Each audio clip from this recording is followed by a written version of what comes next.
Yorkshire, 1842. Helena Cavendish did not cry on the day she was told her husband had died. She sat in the library of Norfield Manor, her hands folded neatly in her lap, and listened as the solicitor described the storm that had destroyed the ship off the Scottish coast. She listened to the account of bodies the sea had returned to shore, none of them Theodore's. She listened as he explained the search, abandoned after 2 weeks. She listened to the phrase presumed dead repeated 3 times, like a funeral bell that refused to fully toll. When the solicitor took his leave, Helena thanked him, asked for tea. And, alone at last, she slid her wedding ring from her finger. Slowly, as one might set down a burden carried longer than strength allowed. She breathed. For the first time in 3 years of marriage, she breathed without guarding the sound. Now 3 years later, the letter trembled in her hands like something alive and dangerous. The Duke is alive. He will arrive at Norfield Manor tomorrow at dusk.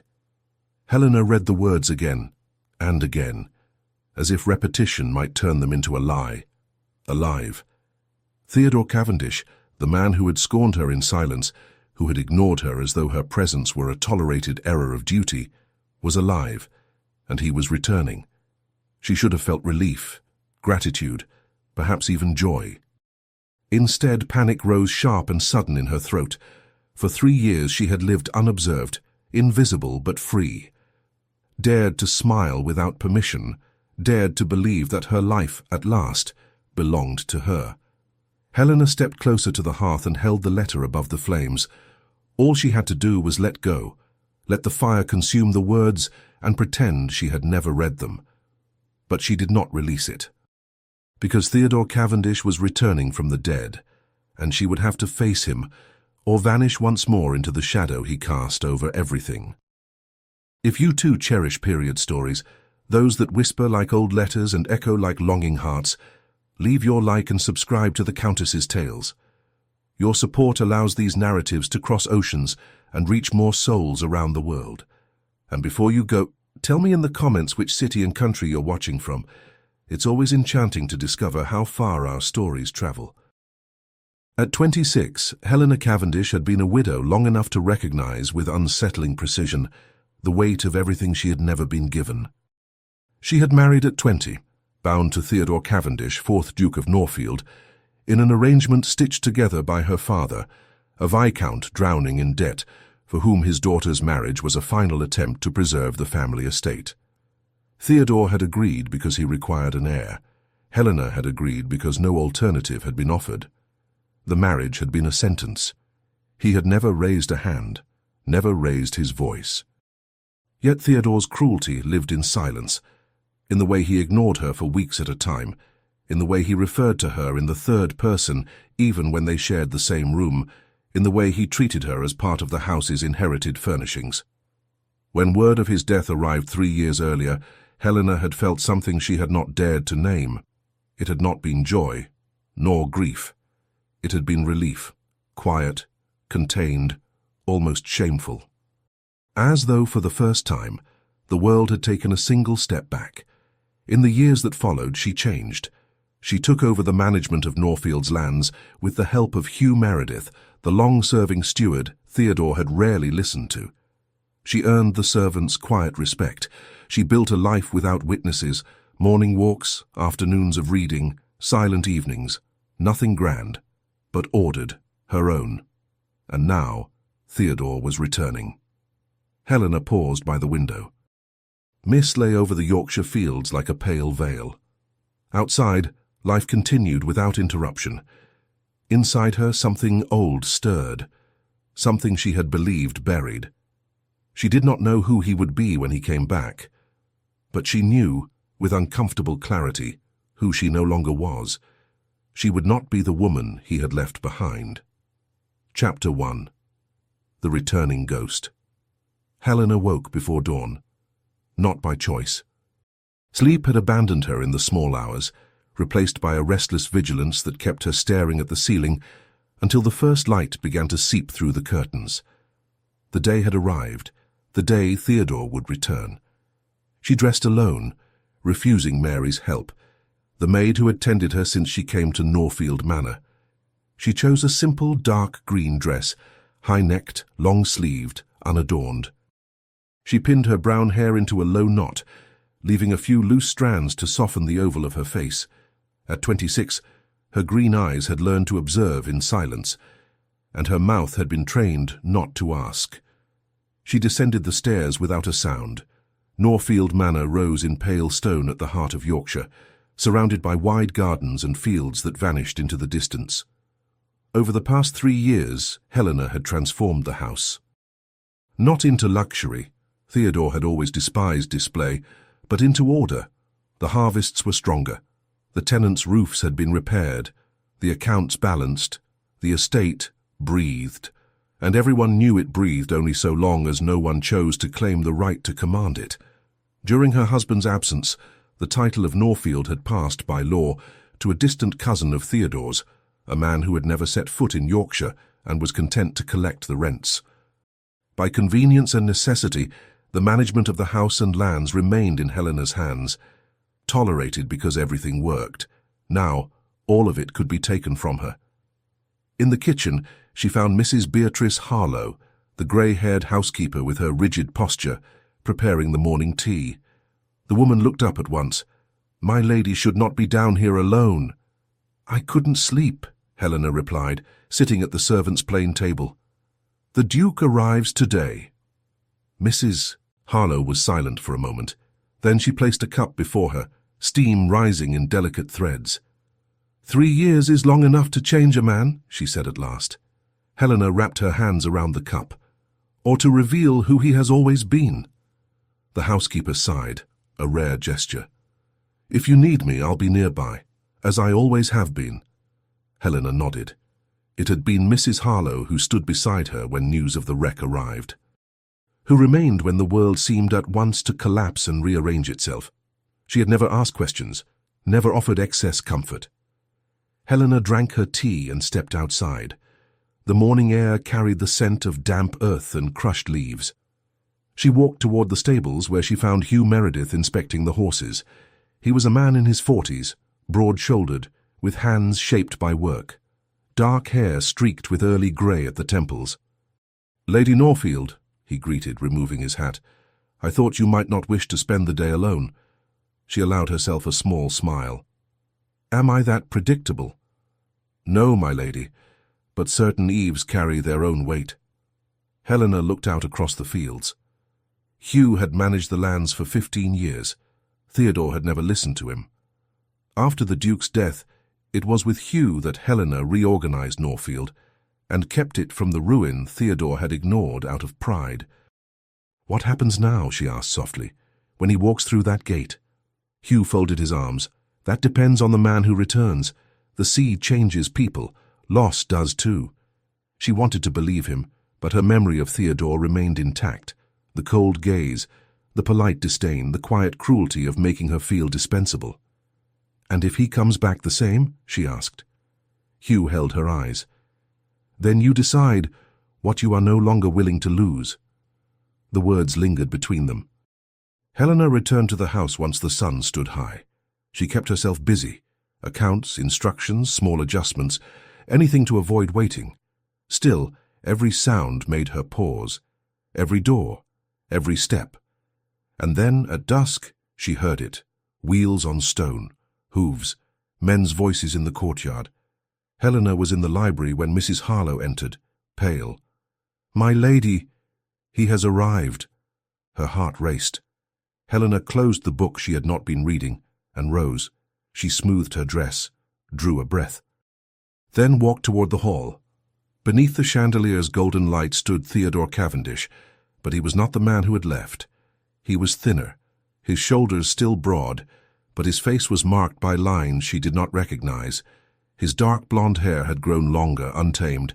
A rough beard shadowed his jaw, something he would never have allowed before, and his blue eyes, once as hard as winter ice, now carried something unfamiliar, weariness, perhaps guilt. He saw her. And then, before the frozen servants, before Mrs. Harlow and Hugh who had stopped behind Helena, Theodore Cavendish, 4th Duke of Norfield, did the unthinkable. He knelt. "Helena," he said, his voice rough, nearly breaking.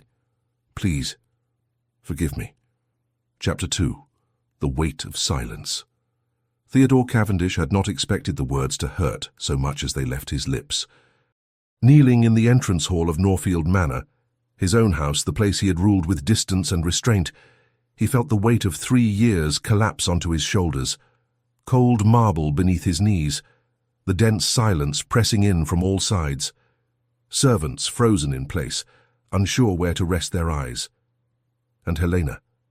She stood before him, motionless as a figure carved from stone. She wore a simple dark green dress, unadorned. Her brown hair was pinned into a restrained knot that left her face fully visible, that face he had barely allowed himself to study during their marriage. Her green eyes, once always distant, now fixed on him with something he could not name. Fear, anger, disbelief. Theodore swallowed. "Helena," he repeated, his voice rough. I need to speak with you." She did not answer. She only stared at him, as if facing something that should not exist. And perhaps she was. He had returned from what everyone believed to be death.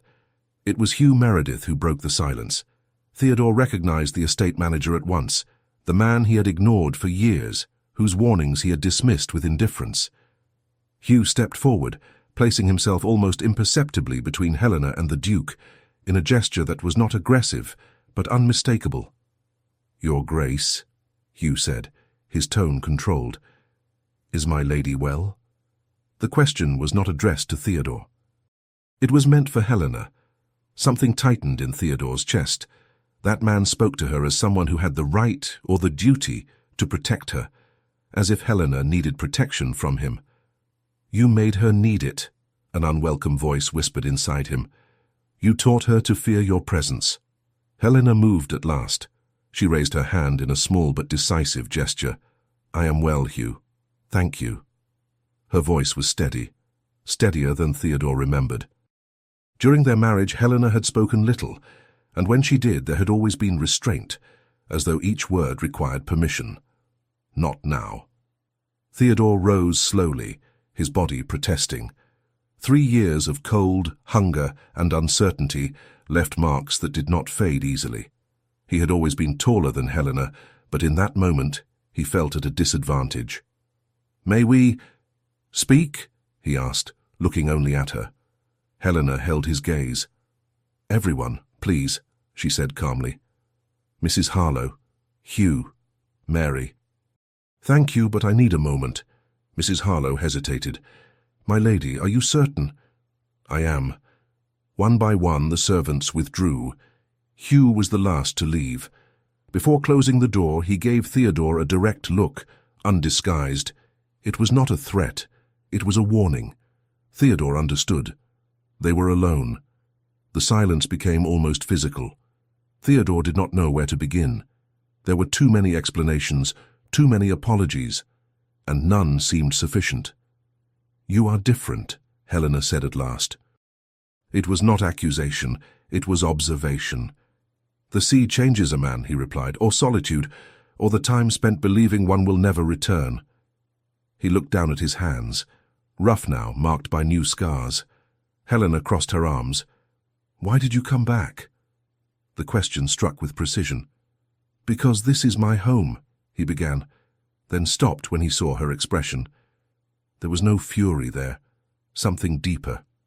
"No, I came back because I had to, because I needed to see you.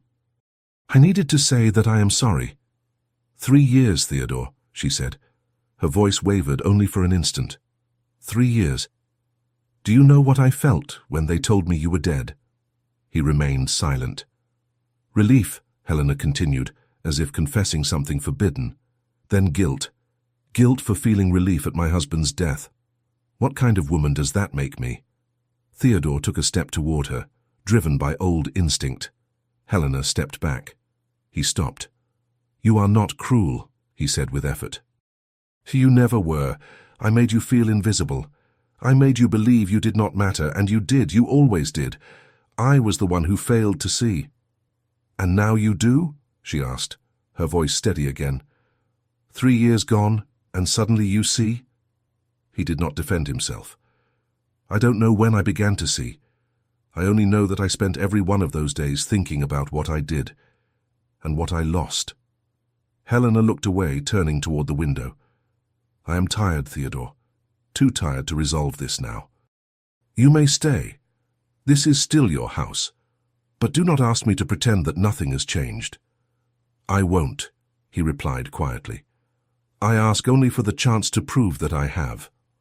She did not answer, and Theodore left the hall carrying her silence with him, not as punishment but as a boundary. Chapter 3. Invisible Territories. Helena did not come down for dinner. She sent Mary with a brief message. She felt unwell and remained in her room. She sat by the window, watching night advance over the fields of Yorkshire. The crescent moon cut through the dark sky like a blade of silver. 3 years. 3 years without Theodore. Years in which she had learned to occupy her own space, to decide without asking, to walk through the corridors of the house without measuring her steps. Now he had returned, carrying with him the weight of everything she had believed buried. Her fingers touched the ring. The same one she had put back on only the night before, after receiving the news of his arrival. For years she had lived without it. Years in which she had dared to imagine another future, perhaps a new marriage in due time. Or perhaps only the quiet respectability of a widow who governed her own life. Now in the eyes of the law, she was a wife again, and yet she knew. Nothing she had built truly belonged to her by right, only by merit. The door opened softly. Come in, Mrs. Beatrice Harlow entered carrying a tray. Soup, bread, tea. She set it on the small table and looked at Helena with the firm, protective expression that always accompanied her. You need to eat, my lady. I have no appetite. You need to eat anyway. Helena almost smiled. Mrs. Harlow had been more constant than her own mother, a distant woman who had died only a few years after Helena's marriage, never once asking whether her daughter had been happy. He is in the study, the housekeeper said, adjusting the cushion of the armchair. He asked that his belongings be taken there, said he did not wish to disturb you. Something tightened in Helena's chest. She could not tell whether it was relief or frustration. During their marriage, Theodore had rarely slept in the marital bedroom. When he did, it had been from duty, not desire. Afterward, he returned to his own rooms. Helena had never known whether that had been rejection or mercy.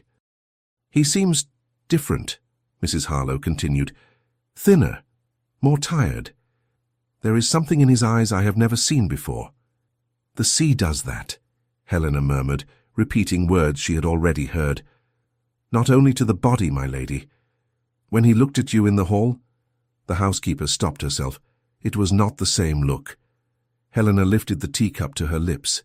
It was too hot, but she did not wait for it to cool. The brief pain in her throat helped steady the turmoil. I don't know if I can trust him, she said at last. Then don't trust him yet, Mrs. Harlow replied, practical as ever. Just observe. Let him reveal himself, then decide. Helena nodded, though uncertainty remained. Alone again, she forced herself to eat. Later she lay down, but sleep refused to come. She listened to the house, the creak of old wood, the wind against the windows, distant footsteps. Late at night, as she crossed the quiet corridor in search of water, Helena noticed a different sound. Low, restrained. She stopped. The corridor was lit only by spaced candles. Barefoot, she felt the chill through the carpet as she tried to identify the source. It came from the study. She hesitated, her hand suspended in the air. She should not. But something stronger pushed her forward. Not idle curiosity, but the need to understand. She pushed the door open just enough to see. Theodore sat at the desk, his face buried in his hands. A single candle cast long shadows across the room. Papers lay scattered over the desk. Letters, records, old documents. His shoulders shook. It was not loud weeping. It was silent, contained, as though every sound were being forced back with effort. A man breaking apart without witnesses. Helena remained still. She had never seen him like this. Not once during their marriage. Theodore had always been impenetrable, controlled, distant.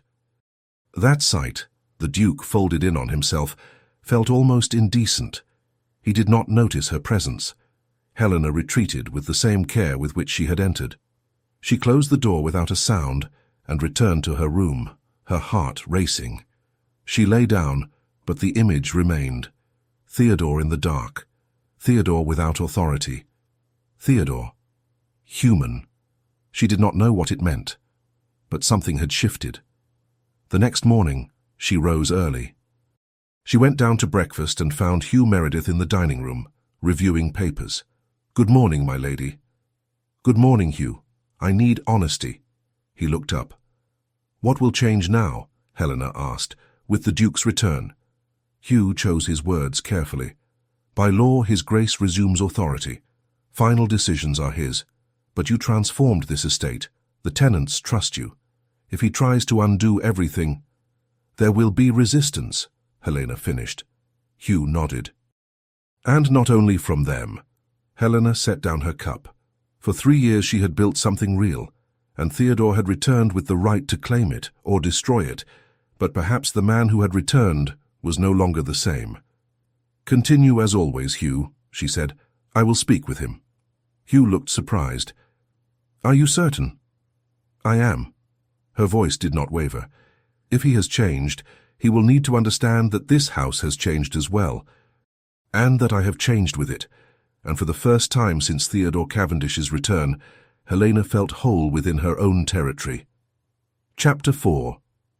The Man Who Returned. Theodore awoke with a stiff neck. He had slept seated in the armchair of the study, his body poorly settled, and now every muscle protested. Morning light poured through the open curtains, golden, unforgiving. He ran his hands over his face and rose slowly, feeling the slight unsteadiness of someone still unaccustomed to solid ground. 3 years of a harsh, unsettled life had not prepared him for a return to comfort.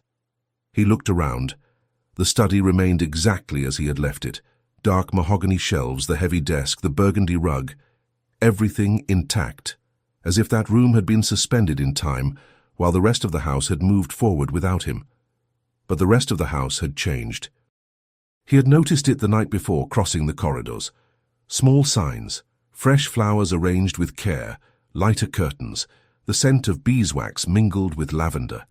The house did not seem merely occupied. It seemed lived in. Helena. Theodore stepped closer to the window. In the fields, the tenants were already at work, organized, quiet. He remembered how those lands had been before his departure, neglected, poorly used. He had never cared. To him, Norfield had always been a title, a duty inherited, never a home. Now he saw what she had done. She had done it without any protection, without title, without guarantees, sustained only by a competence he himself had never possessed. A discreet knock sounded at the door. "Come in," he said, his voice still rough. Mrs. Beatrice Harlow entered, carrying a tray, coffee, bread, cold meats. She set it on the side table without meeting his eyes. "Good morning, Your Grace." "Good morning, Mrs. Harlow." She did not leave at once. She remained upright with the firm posture he knew well, but there was something new in her presence, a confidence she would not once have dared to show. "You wish to say something?" Theodore asked. "I do." She lifted her gaze without hesitation. "Lady Norfield kept this house standing during your absence.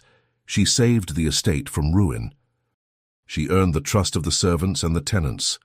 She did so without any title to protect her," she added, her voice steady, "simply because someone had to. She became the axis of this place." Theodore nodded slowly. "I am aware." "Then you will also be aware," Mrs. Harlow continued, "that if you attempt to take this from her, you will meet resistance, not only mine." It was a warning. 3 years earlier, he would have answered with indignation. Now he felt only the weight of truth. "I did not return to take anything from Helena," he said quietly. "I returned because I finally understood how much I took from her." Mrs. Harlow studied him for a few seconds. Then she nodded once and left, closing the door softly behind her. Theodore sat and tried to eat. The food had no taste. Nothing seemed to since his return. Perhaps those years had taken more from him than comfort, or perhaps he had never known how to value what he had. He thought of Helena. Of the look she had given him in the hall, not hatred, not affection, caution, as if he were something unstable, dangerous. She was right. He remembered with painful clarity how he had treated her. Meals in silence, him hidden behind a newspaper, nights when he sought her only out of duty, the impersonal way he spoke of her before others, as though Helena were not present. He had turned her into a shadow and called it order. Movement at the door broke his thoughts. Hugh Meredith stood there, paused at the threshold. He did not bow. He did not ask permission, he simply waited. "Your Grace," he said with contained respect. "Mr. Meredith, come in." Hugh entered, but remained standing. "I need to understand your intentions regarding the estate." Theodore almost smiled at the frankness. "My intentions?" "During your absence," Hugh continued, "we made changes. We repaired houses, diversified crops, reclaimed land. The estate is prospering. I need to know whether you intend to undo this." Theodore felt the weight of the unspoken accusation. "She built, you abandoned." "I do not intend to undo anything," he replied. "I intend to learn." Hugh frowned. "Learn?" "Yes." Theodore walked to the window. "I spent 3 years without title, without name. I worked like any other man. I learned what it is to depend, what it is to fail without protection.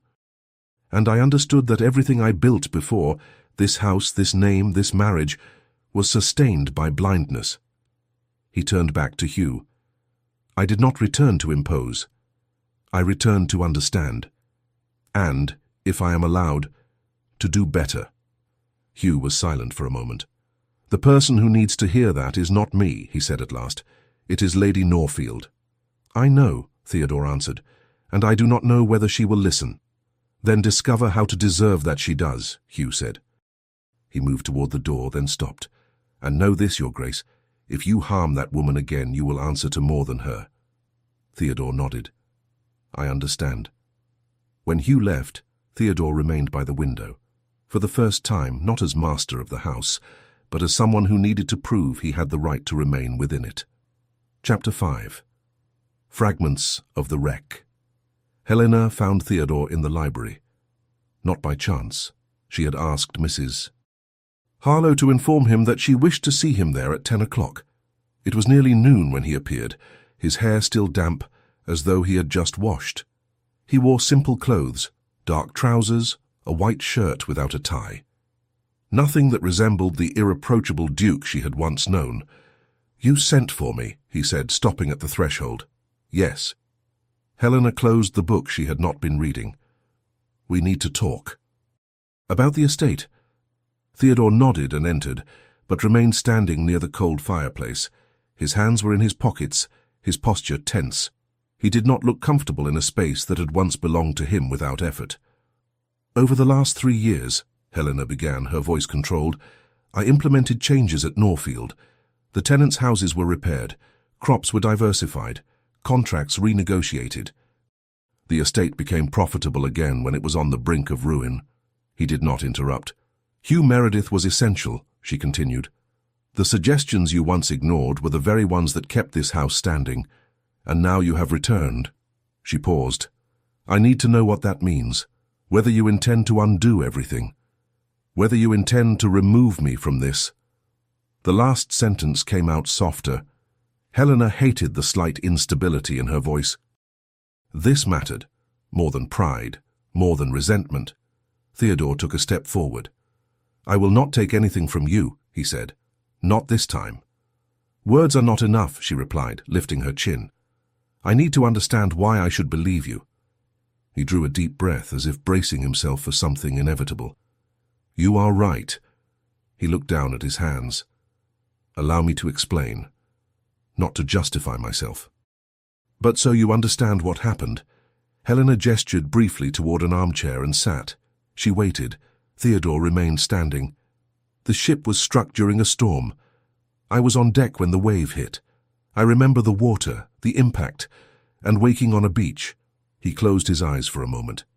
The Isle of Skye, I learned later, alone, injured, without papers, without a name. Helena listened in silence. I found a fishing village. When I tried to explain who I was, they laughed. Thought I was delirious, and perhaps I was. He opened his eyes. I stayed, worked with them, fished, mended nets, slept wherever there was space. For the first time, no one owed me obedience. I was simply a man. The image struck him with unexpected force. "Why didn't you return sooner?" Helena asked softly. Theodore hesitated. "At first, because I couldn't. Then, because I didn't want to." He ran a hand through his hair. "I stayed there for 6 months. And in those months I realized something uncomfortable. I was more at peace as no one than I had ever been as a duke." Helena felt her chest tighten. "Later, I managed to contact a solicitor in Inverness. My identity was confirmed. I could have returned then." He looked at her. "But I stayed away, not out of comfort, out of necessity. I knew that if I returned unchanged, I would destroy everything again." "You stayed away for 2 more years," Helena said, incredulous. "Yes, working, living without guarantees, trying to understand the man I had been and what I had done to you."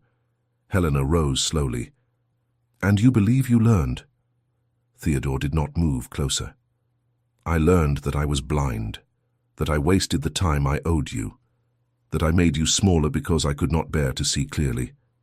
His voice faltered. "And I learned that I lost what mattered most." Helena felt her eyes burn, but she held herself steady. "You cannot return expecting absolution." "I don't," he replied. "I ask only for permission to try to do things differently."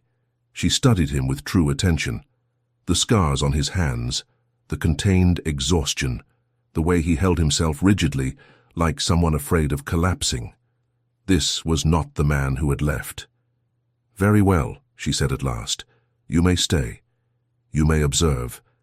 Hugh will continue to manage the lands with me. You will work, you will learn, and you will prove day after day that you did not return as the man you were." She met his gaze. "If you lie, if you retreat, there will be no second time."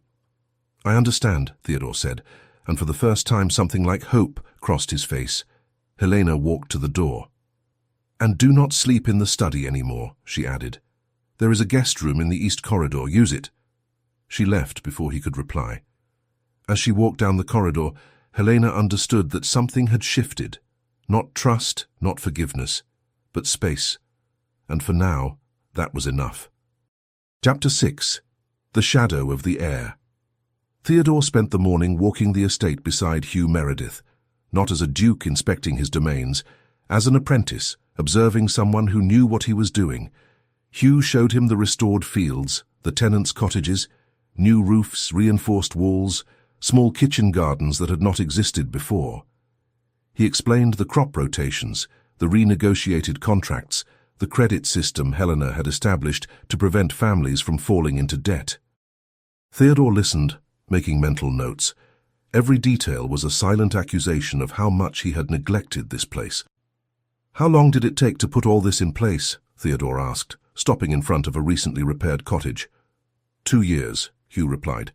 "The first year was spent convincing the tenants that the changes weren't temporary, that Lady Norfield wouldn't disappear the way—" He broke off. "The way I disappeared," Theodore finished. Hugh did not deny it. They returned to the house at midday. Theodore felt the weight of the servants' gazes, curious, wary, protective. Everyone watched how he moved, how he spoke, searching for signs that the former duke had returned. He did not blame them. In the library, he found Helena seated by the window reading. She lifted her eyes when he entered, but did not close the book. A small gesture that said, "You may come in, but you do not own my time." "I spent the morning with Hugh," Theodore said, stopping at a respectful distance. "He showed me what you've done. It's extraordinary."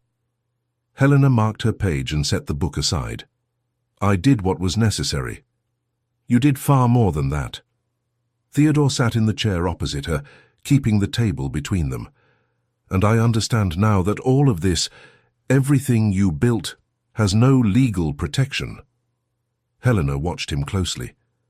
"The title of Norfield passed to your cousin, Richard Cavendish, when you were declared dead," she said, her voice steady.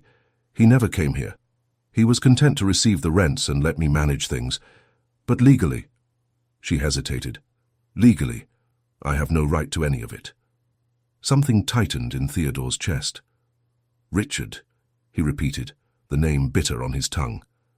A distant cousin he barely knew, a man who had inherited by accident and treated the estate as nothing more than a source of income. "Does he know I've returned?" "Not yet," Helena replied. "The news will take time to reach London, but when it does—" "He'll come to claim it," Theodore finished. Helena nodded. "And when he does, everything I built can be undone. He can expel me, dismiss Hugh, reverse every change." For the first time, Theodore saw something Helena tried to hide. Fear. Not fear of him, fear of losing everything that mattered. "I won't allow that," Theodore said, his voice low but firm. "You have no authority to stop it," Helena replied, practical as ever. "Richard is the Duke now. You were declared dead. Reclaiming the title will require legal proceedings, witnesses, time. And in the meantime, you're vulnerable." Helena did not answer, but the silence confirmed it. Theodore rose and walked to the window. Outside, the field stretched beneath the afternoon sun. All of it should have been his, but it was no longer. It had been taken from him by his own negligence. "When I woke up on that beach in Scotland," he began quietly, "I remembered nothing. Not the shipwreck. Not who I was. For weeks I lived like a ghost, working on fishing boats, sleeping in sheds, without a name, without a past." He heard Helena move behind him, but he did not turn. "When my memory returned," Theodore closed his eyes. "When I finally remembered that I was the Duke of Norfield, that I had a wife and estate, I felt something terrible, Helena. It wasn't relief. It was shame." He turned to face her. "Shame. Because I realized the man I had been did not deserve to return, and that I couldn't even carry my own name without lowering my head. That you were probably better off without me. That if I returned unchanged, I would destroy everything all over again." Helena held the book against her chest, her green eyes fixed on him. "I stayed in that fishing village for 6 months after my memory came back," Theodore continued.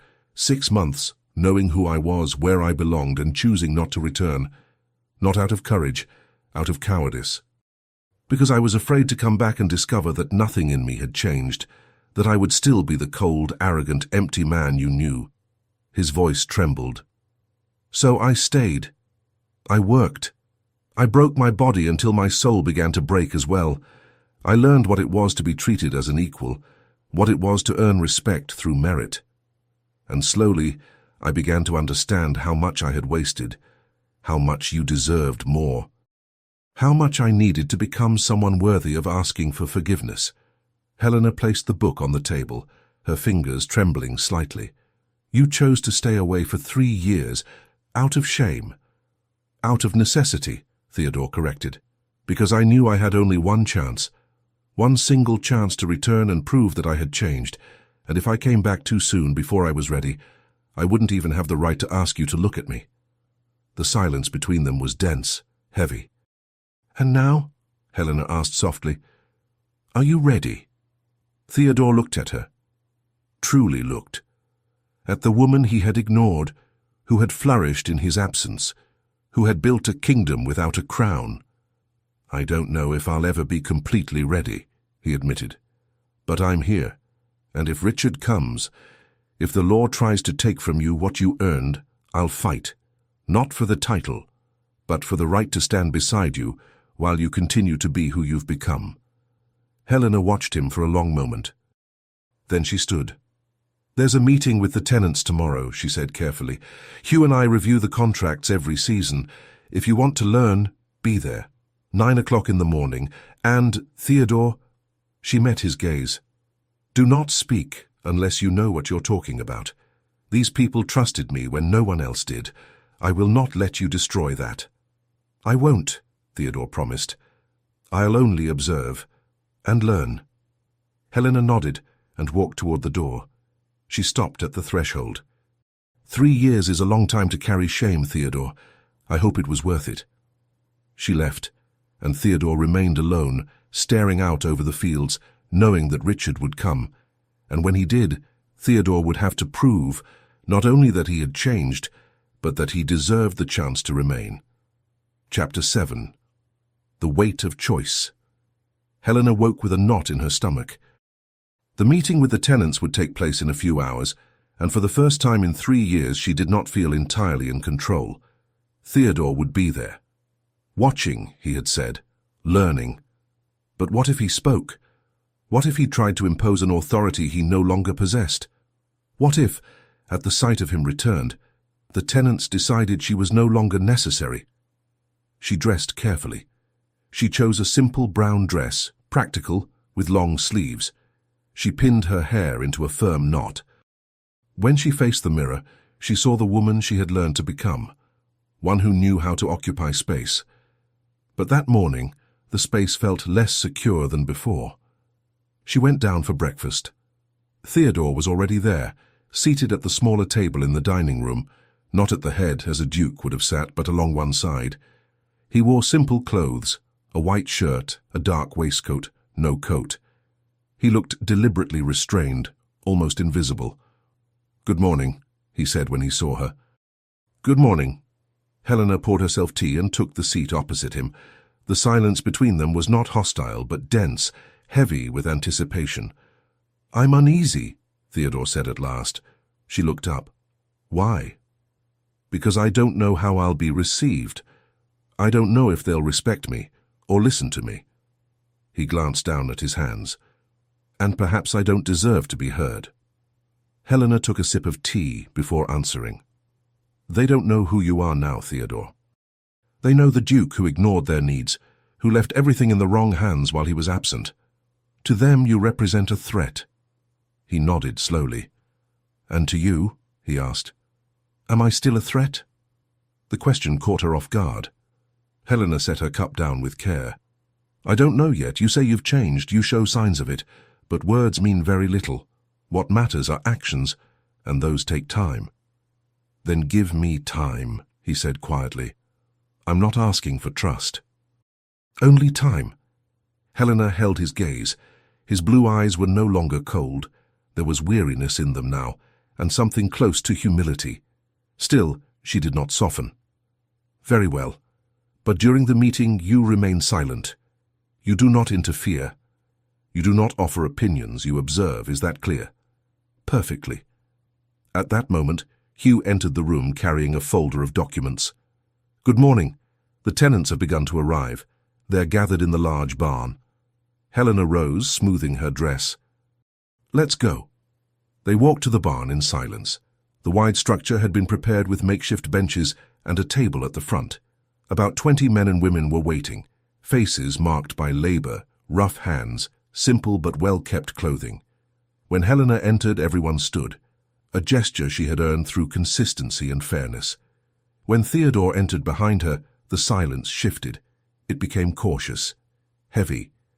Helena noticed the looks, some curious, others openly hostile. She saw Thomas Brennan, the oldest tenant, press his lips into a thin line. She saw Sarah Mitchell, mother of 3, cross her arms. "Good morning," Helena began, her voice steady. "Thank you all for coming. As always, this meeting is for reviewing the contracts for the coming season and hearing your concerns." She did not introduce Theodore. She did not name him. She allowed him to remain only a presence. The meeting continued. Helena led it with her usual competence, listening to complaints about damaged fences, discussing the expansion of the communal garden, adjusting deadlines without applying pressure. Still, she felt the weight of the tenants' glances toward Theodore. It was Thomas Brennan who finally broke protocol. "Lady Norfield," he said, his voice deep, "with all due respect, we know who's standing there. We need to know what changes now." The silence was absolute. Helena drew a slow breath. "What changes," she said, choosing each word carefully, "is that Duke Cavendish has returned. What does not change is this. I remain responsible for the administration of these lands. The contracts stand. The promises made stand. Nothing will be altered without my consent and yours." Thomas turned to Theodore. And the Duke agrees. All eyes shifted to him. Theodore stepped forward, not with authority, with presence. I agree, he said, his voice firm and measured. Lady Norfield sustained this estate while I was absent. She earned your trust through work and fairness.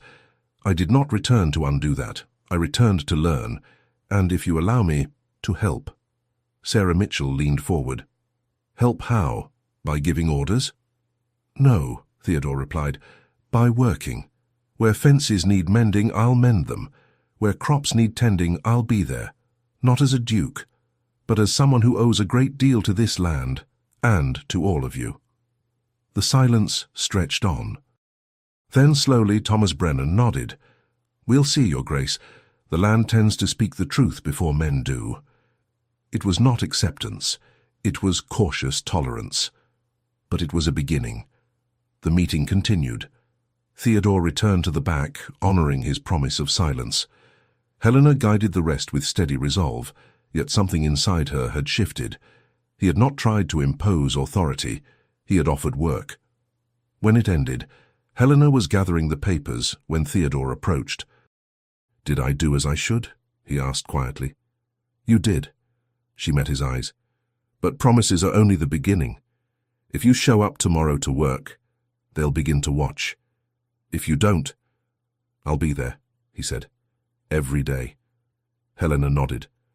And for the first time since his return, she allowed herself to consider that perhaps he was telling the truth.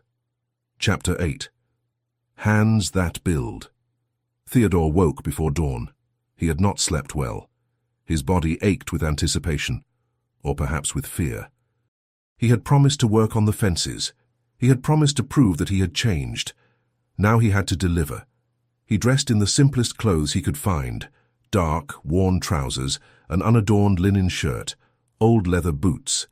He looked at himself in the mirror of the guest room and saw a man he did not fully recognize, thinner, more worn, more real. He went downstairs before any of the servants were awake. In the kitchen he made tea for himself, ate cold bread and left while the light was still faint, no more than a promise on the horizon. The fields of Norfield lay silent. Fog covered everything like a veil, and Theodore walked to the place Hugh had said needed repair. Thomas Brennan was already there, unloading tools from a wheelbarrow. The man stopped when he saw him. For a moment he said nothing, only studied Theodore with eyes that had seen many promises broken. Your Grace, he said at last. Mr. Brennan, Theodore replied. He glanced at the tools. I came to help. What needs doing? Thomas studied him for another moment, then pointed to a section of fence where 3 posts had rotted through. Those need replacing. Then the side beams need reinforcing. It's heavy work. I understand. Thomas handed him a shovel. Start digging around the old posts. You'll need to go deep to loosen them. Theodore took the shovel and began. The first strokes were easy. The earth was damp from recent rain and yielded without resistance. But as he dug deeper, the soil hardened.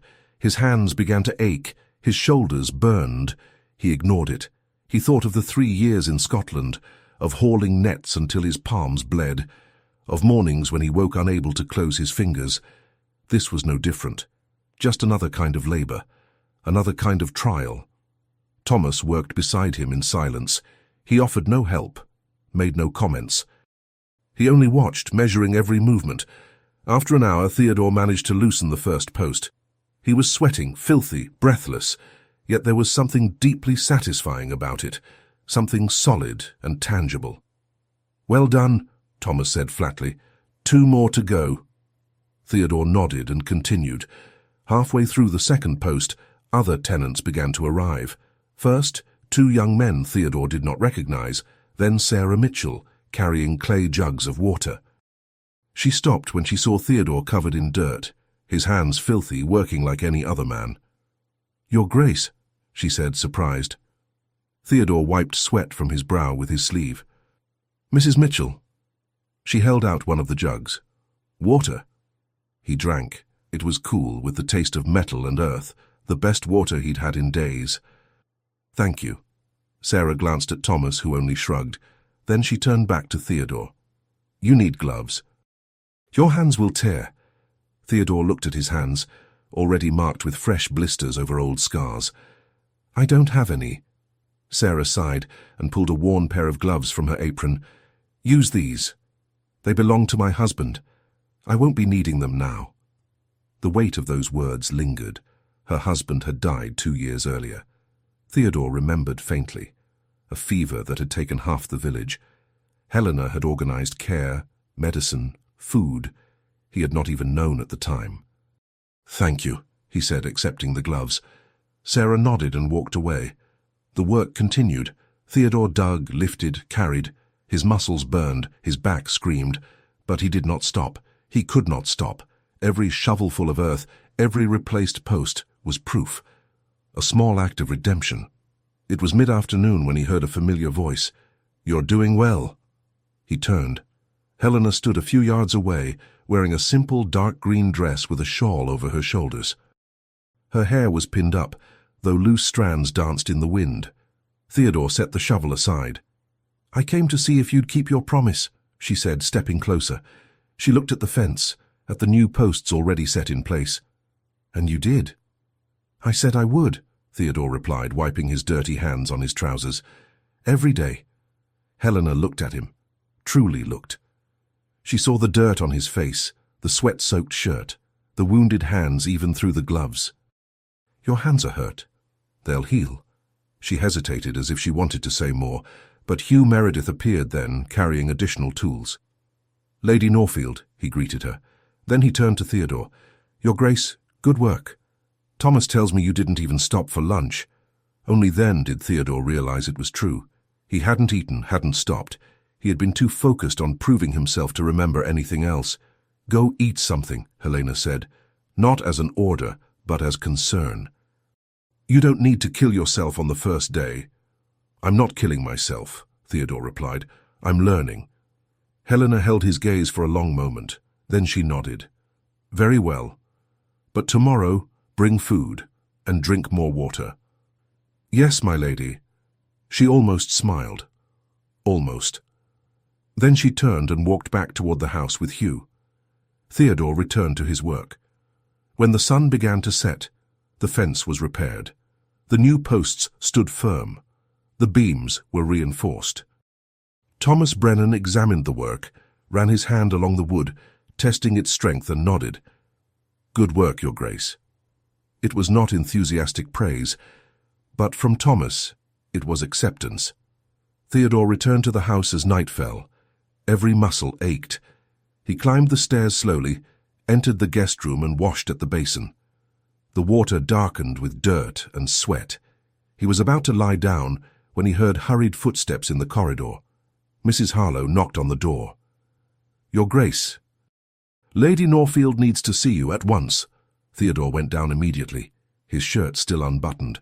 He found Helena standing by the fireplace in the library, holding a letter. Her face was pale. "What happened?" She handed him the letter without a word. Theodore recognized the broken seal at once, the Cavendish crest. He read, "Lady Norfield, I commend you on the diligent administration of Norfield during these difficult years. Your dedication to the estate has always been most admirable. I have recently learned of the unexpected return of my cousin Theodore. Such news, though welcome, naturally raises delicate questions regarding succession and the administration of the lands. I intend to visit Norfield in the coming weeks to discuss the future of the estate in person. Until then, I trust that everything will continue to be conducted with your usual competence. Sincerely, Richard Cavendish." Theodore read it again. The words were polite, almost warm. But the threat was there, veiled in every line. I allowed this, I permitted it, and now perhaps I will not. He recognized the tone immediately. This was no surprise, it was a warning. Richard had never ignored Norfield. He had merely allowed Helena to care for what, in his mind, had always been his. "He's coming," Helena said, her voice controlled but tense. "And when he does—" "He'll want to take control," Theodore finished. Helena nodded. And in that moment, Theodore knew that repairing fences would not be enough. He would have to fight. Chapter 9. The Game of Power. Richard Cavendish arrived on a Monday morning, 2 weeks after sending his letter. Helena was in the sitting room when she heard the carriage. She rose at once, smoothed the dark blue dress she had chosen with care, elegant but restrained, respectful without submission, and walked toward the entrance hall. Theodore was already there, formally dressed for the first time since his return. Dark tailcoat, fitted waistcoat, immaculate cravat. He looked like the duke he once had been. But Helena saw the tension in his shoulders, the way his hands remained tightly clenched. The door opened. Richard entered with the confidence of a man who owned whatever he surveyed. He wore expensive clothes, a fine wool coat, embroidered waistcoat, polished leather boots. At his side stood a thin lawyer with small spectacles, carrying a leather case full of documents. "Theodore," Richard said, extending his hand with a smile that never reached his eyes. "Cousin, what a joy to see you alive." Theodore clasped his hand firmly. "Richard, thank you for coming." "How could I not?"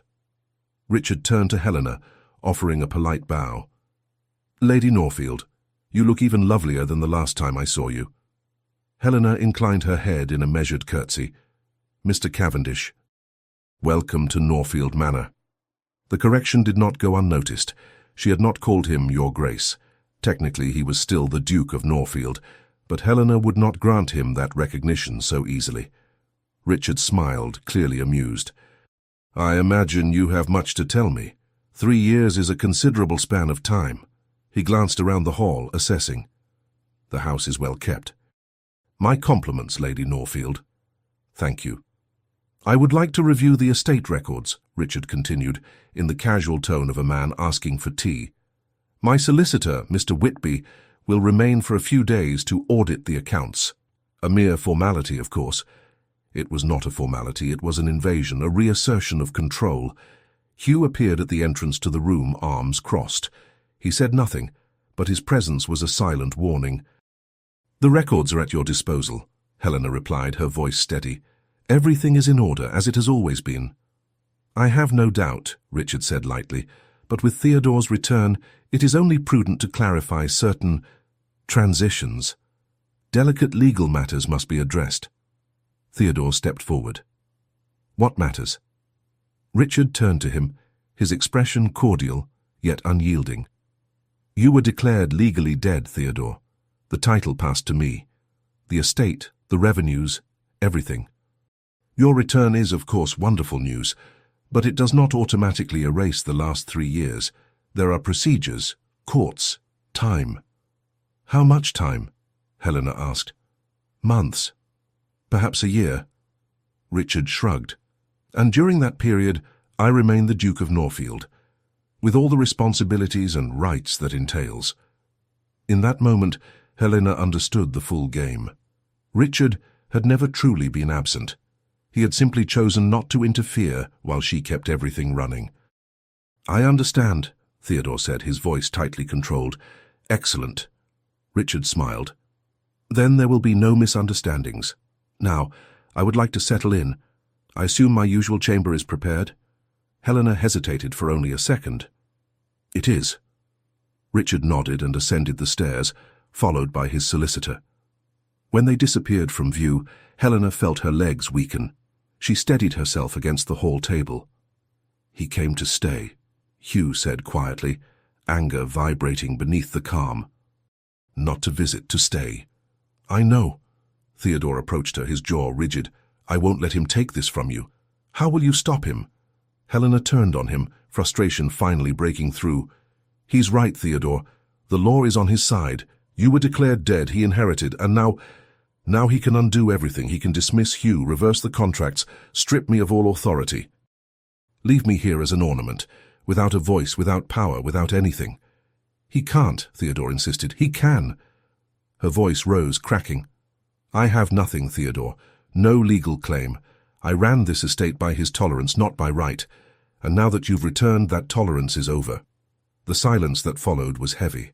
Theodore looked at her, truly looked. He saw the fear she tried to conceal. Saw the strong woman who had built a kingdom without protection, and now watched it threatened with collapse. "Then we change that," he said, low but firm. "How?" "I don't know yet. But there is something Richard did not expect." "What?" Theodore took her hands, ignoring Hugh's sharp look. "That I did not return to reclaim the dukedom. I returned to protect you, and if that means never contesting the title again, I will accept it." Helena caught her breath. "Theodore, he wants the title. He can have it, but he will not have Norfield, he will not have you." His blue eyes were fierce, resolute. "I will find a way.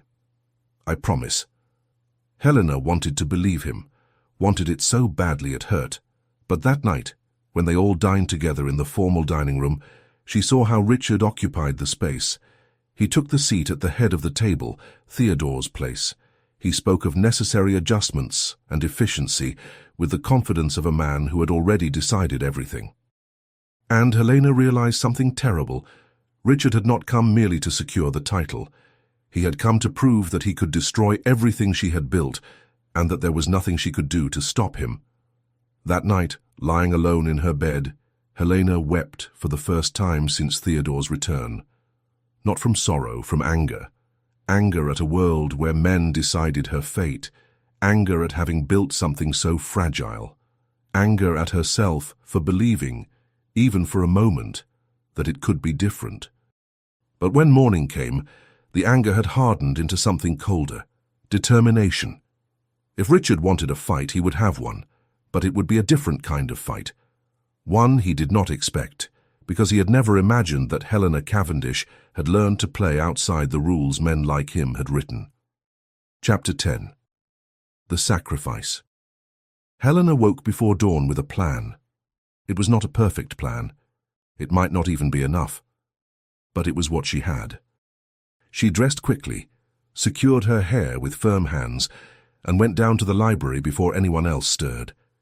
She needed numbers, facts, proof that could not be dismissed.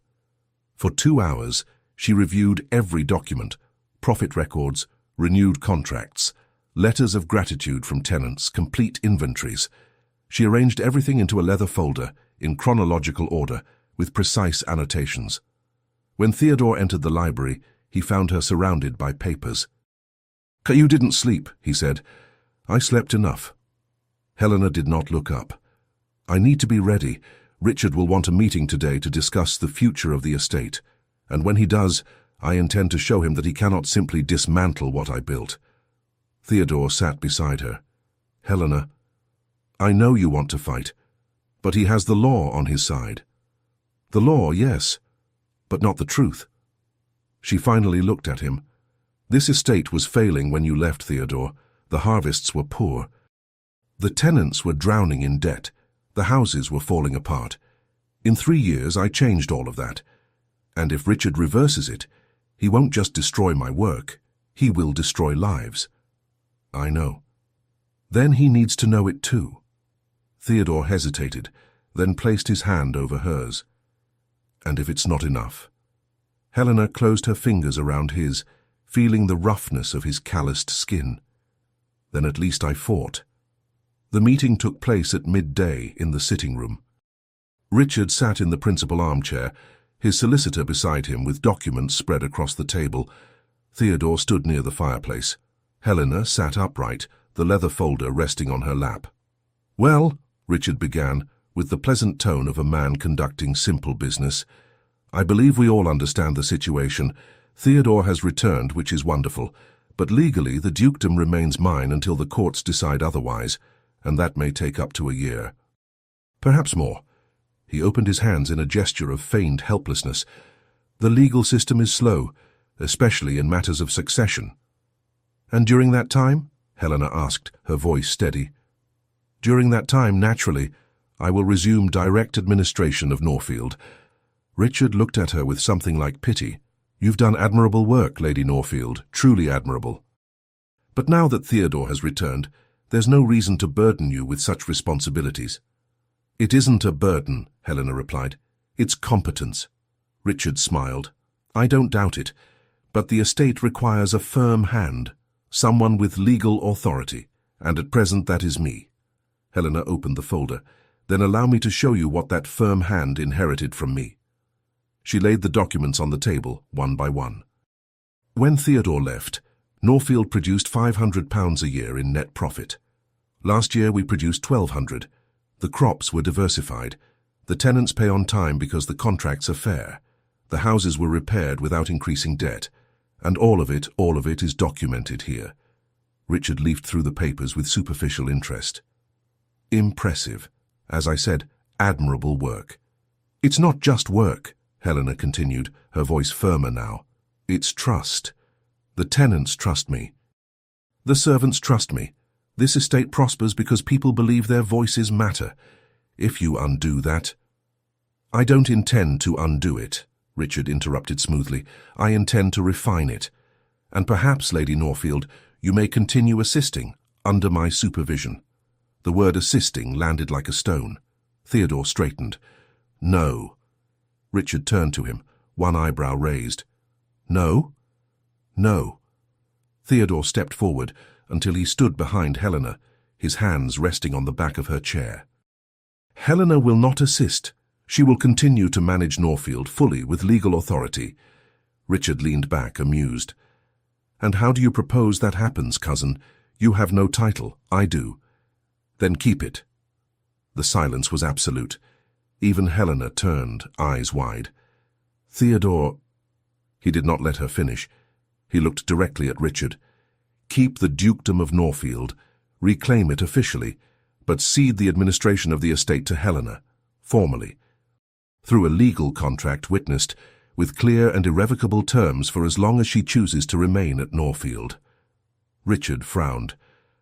And why would I do that? Because if you don't, Theodore said, his voice low and relentless, I will fight. Not in court. Here. I will rally every tenant, every servant, every influential neighbor. I will make certain everyone knows you inherited a dukedom by accident and neglected it out of greed. I will ensure your tenure is remembered as a mistake, not a triumph. Richard no longer smiled. That would be unwise. It would be true. Theodore leaned forward. You never came here, Richard. You never cared. You collected the rents and let Helena do the work.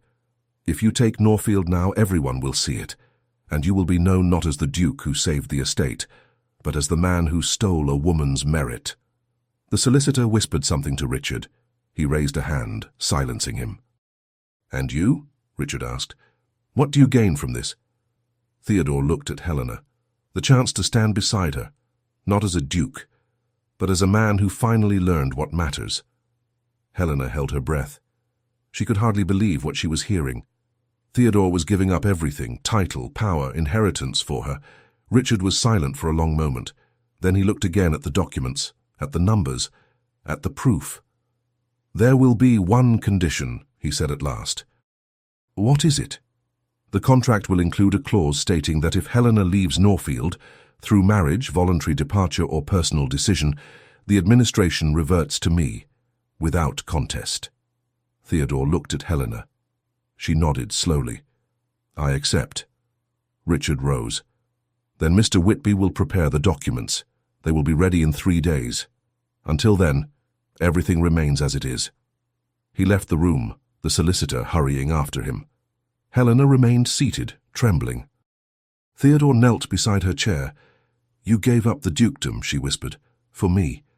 I gave up nothing that truly mattered, he replied. The title was always empty. You are real. Helena cupped his face with both hands. Theodore, I love you. It was not a plea, it was a truth finally spoken. I don't know when it began. Perhaps in Scotland when I realized how deeply I had failed you. Perhaps when I returned and saw what you built. Or perhaps I always loved you and was simply too cowardly to admit it. Tears filled Helena's eyes. I don't know if I can love you yet, she admitted, her voice breaking. It still hurts. There is still fear. I know. And I don't ask for love now. He kissed the palm of her hand. I only ask that you let me stay, that you let me prove every day that I am worthy of you. Helena nodded, tears falling freely. You may stay. And for the first time since Theodore's return, she allowed herself to believe that perhaps, just perhaps, there was a future waiting for them both.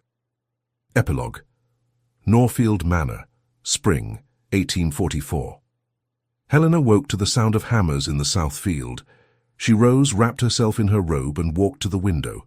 Below, Theodore was working beside Thomas Brennan and 3 other tenants, raising the wooden frame of a new barn. The morning sun caught in his dark blonde hair, longer now, always a little untamed. He laughed at something Thomas said, a free, unguarded laugh she had never heard in the first 3 years of their marriage. 2 years. 2 years since Richard had signed the documents. 2 years since Theodore had relinquished the dukedom. 2 years since she had allowed him to stay. And in those 2 years, everything had changed. Slowly, not all at once, not through grand gestures, but through small daily acts. Theodore appearing every morning to work, Helena allowing him to dine with her, conversations that began tense and gradually softened into something almost natural. The previous autumn, she had permitted him to leave the guest room and move into the chamber beside hers. In winter, she had allowed him to hold her hand during their walks. And 3 weeks ago, when he had returned covered in mud after helping a tenant save sheep, trapped in a flood, she had kissed him, brief, trembling, and real. He had asked for nothing more, only thanked her quietly, his eyes damp. Helena went down to breakfast. Mrs. Harlow had prepared everything as always. "Good morning, my lady." "Good morning, Mrs. Harlow." The housekeeper smiled, still rare, but happening more often these days. "The Duke has been working early again." Helena nearly corrected her. Theodore was no longer a duke, but everyone at Norfield still called him that, not out of title, but out of respect. "He always works early," Helena replied, pouring herself tea. She was finishing when Theodore came in, flushed and cheerful. "Good morning," he said, kissing the top of her head, a small gesture, and a loud one. "Good morning. Is the barn nearly finished?" 2 more weeks. "Thomas says it will be the largest in the region." Helena smiled. Theodore sat beside her, not at the head of the table, never at the head. Beside her, as an equal. "I was thinking of something," he said hesitantly. "Yes?" "There's a fair in York next month. I thought, perhaps we could go together, if you wish." Helena looked at him, at the man he had been, at the man he had become. "I would like that," she said, and watched his smile bloom like sunlight. That night, Theodore lay in his own room, gazing out the window. 2 years, and he still did not share her bed, still did not have the right to call her entirely his, but he had something better. He had her trust, slow, careful, but growing. And he would wait as long as necessary, because Helena was not a title to be inherited, she was a woman to be earned. And for the first time in his life, Theodore felt worthy of trying. In her own room, Helena touched her lips. She did not yet love Theodore as she might one day, but she trusted him, and trust, she had learned, was the deepest root of love. The rest would come, with time, with patience, with the small daily acts he never failed to offer. She closed her eyes, and for the first time in years, slept without fear of tomorrow. Because tomorrow was no longer a threat, it was a slow promise, being fulfilled day by day, and that, at last, was enough. Thank you for staying with this story until the very end. If it moved you, if it held you in silence or made you feel something quietly linger, please remember to like this video and subscribe to the channel. New stories are waiting for you here. Stories of love, restraint, loss, and second chances. And before you go, choose another tale from the channel and let it keep you company a little longer. Until the next story.